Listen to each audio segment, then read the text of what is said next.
Hi, I'm Joel with Nanospark. About 70% of our Paladin customers use their Paladin with just one garage door opener. And yet, if you pop the top, you'll notice that the hardware has two relays. And that extra relay could be used to automate something like the lights in your garage, or maybe a heater or a fan you might have in the garage. Basically anything that you might want to control remotely or through a schedule.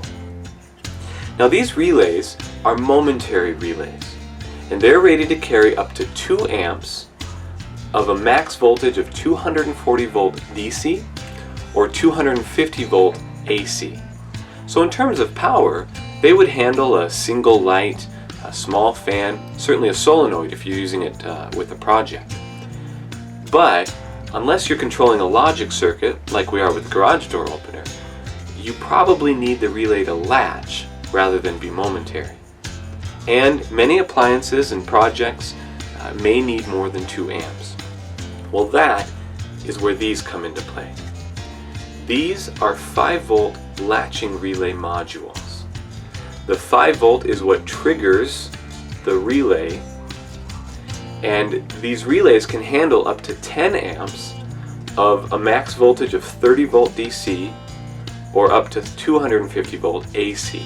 And you can find both of these modules on Amazon. The links are in the description. So let me give you an example of how we used a relay module like this to control a lamp through our Paladin system. First of all, how are we powering the system? Well, this wire is coming from the power adapter supplied with the Paladin. We just spliced it off in order to provide power to the Paladin unit as well as the relay module. And just a quick note in that regard, if you have to do some splicing yourself, the side with the long power or the long stripes, that's the power wire, the positive side. Now on the power side of the relay module, we took the lamp's wire and spliced it and put one end in the common and one end in the normally open. Now the reason we used the normally open side was so that the closed and the open on Paladin would reflect the circuit going to the lamp. A closed circuit, meaning that electricity is flowing, the lamp is on.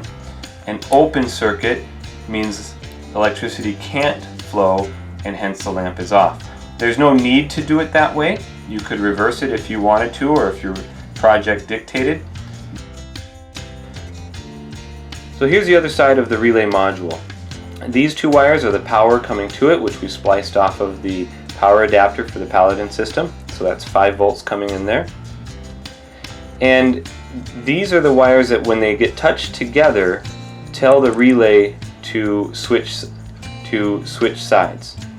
And in this case it's a latching relay, so it holds it when it puts it over into the normally open or the normally closed. So by wiring it to the relay here, when Paladin gets the command to activate the circuit, this relay then closes this circuit, in essence touching these two wires together and telling this relay to slide on over to the other side and to hold there.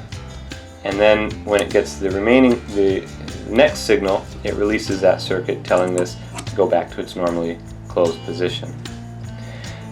Now these wires here, normally this is where you would wire the door sensor, and this is the circuit that gives the feedback to Paladin as to the state of what's being controlled. Is it open? Is it closed? So what we did here is we took a photocell,